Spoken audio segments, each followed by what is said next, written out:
নাগরাকাটা চা বাগান এলাকায় শান্তিপূর্ণ ভোট চলছে। মহিলা পুরুষের লম্বা লাইন, মোতায়েন রয়েছে প্রচুর পরিমাণে কেন্দ্রীয় বাহিনী। নাগরাকাটা থেকে রয়েছেন আমাদের প্রতিনিধি দীপ্তিমান ভট্টাচার্য। সরাসরি চলে যাব দীপ্তিমানের কাছে। দীপ্তিমান, একেবারেই দেখো, সকাল থেকেই কিন্তু এখানে ভোট গ্রহণ শুরু হয়েছে। নাগরাকাটায় এখনো পর্যন্ত আমরা যেটা জানতে পারছি যে 9টা পর্যন্ত কিন্তু এখানে প্রায় 17% মতন ভোট পড়েছে। এবং এই যে ভোট গ্রহণ চলছে, তুমি দেখতে পাচ্ছ, আমার ক্যামেরা পার্সনকে বলবো একবার দেখাতে। দেখো, পুরুষ এবং মহিলা দুটো লাইন রয়েছে দুদিকে, এবং সকাল থেকেই কিন্তু এখানে দেখা যাচ্ছে যে বিরাট লম্বা লাইন রয়েছে এবং প্রত্যেকেই কিন্তু এখানে এসছেন।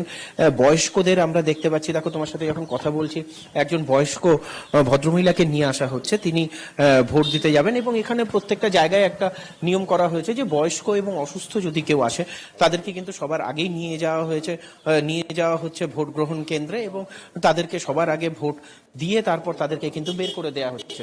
অর্থাৎ এখান থেকেই কিন্তু বোঝা যাচ্ছে যে ভোট গ্রহণ কেন্দ্রে যাতে কোনো রকম কোনো অসুবিধা নাই। এবং তার থেকে বড় বিষয় তোমাকে যেটা বলবো, যে যেটা নির্বাচন কমিশন চেয়েছিল যে শান্তিপূর্ণ ভোট, সেই শান্তিপূর্ণ ভোট কিন্তু এখনো পর্যন্ত হচ্ছে। নাগরাকাটা বলো বা এর আশেপাশে যে জঙ্গল এরিয়া রয়েছে বা চা বলয় যে এলাকাগুলো রয়েছে, সেখানে কোনো রকম কোনো জায়গায় কিন্তু এখনো কোনো অপ্রীতিকর সেরকম কোনো ঘটনার খবর পাওয়া যায়নি। এবং মানুষজন এসছে, দীর্ঘ লম্বা লাইন রয়েছে, তারা কিন্তু লাইনের মধ্যেই বসে পড়ছেন, কিন্তু ভোট গ্রহণ কেন্দ্র ছেড়ে কেউ কিন্তু চলে যাচ্ছে না। অর্থাৎ এতেই বোঝা যাচ্ছে যে ভোট দিতে তারা এসছেন এবং ভোটটা কিন্তু তারা দেবেন, যতই বেলা হোক এবং যেভাবেই হোক। অর্থাৎ আমরা দেখতে পাচ্ছি দুদিকেই লম্বা লাইন, এবং সেই লাইনে কিন্তু লোকেরা দাঁড়িয়ে রয়েছেন এবং ভোটদাতারা দাঁড়িয়ে তারা কিন্তু ভোট গ্রহণ দিচ্ছে। দীপ্তিমান, অনেক জায়গাতেই ইভিএম খারাপ হওয়ার খবর পাওয়া যাচ্ছে। তুমি যেখানে রয়েছো সেখানে তেমন কোনো খবর কি রয়েছে?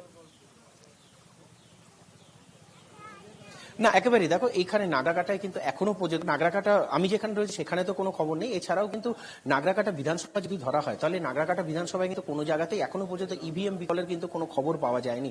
যেটা পাওয়া গেছিল সেটা কিন্তু আলিপুরদুয়ারে একটু পাওয়া গেছিল এবং আর কয়েকটা জায়গায় পাওয়া গেছিল, তবে সেগুলো কিন্তু খুব তাড়াতাড়ি সেগুলোকে সারিয়ে ফেলে সেগুলো কিন্তু আবার সেখান থেকে ভোট গ্রহণ শুরুও হয়ে গেছে। তবে এই নাগরাকাটা বিধানসভা কেন্দ্র কিন্তু এখনো পর্যন্ত কোনো জায়গা থেকে কিন্তু ইভিএম বিকলের কোনো খবর এখনো পাওয়া যায়নি। দীপ্তিমান, অনেক ধন্যবাদ তোমাকে। কথা বলছিলাম আমাদের বিশেষ প্রতিনিধি দীপ্তিমান ভট্টাচার্যের সঙ্গে। দীপ্তিমান ছিলেন নাগরাকাটা থেকে সরাসরি। সেখানে কিন্তু এখনো পর্যন্ত শান্তিপূর্ণ ওই ভোট গ্রহণ চলছে। বিরাট লাইন, বহু মানুষ তারা ভোট দেওয়ার লাইনে দাঁড়িয়ে রয়েছেন। এই ছবি আমরা দেখাচ্ছি আপনাদেরকে।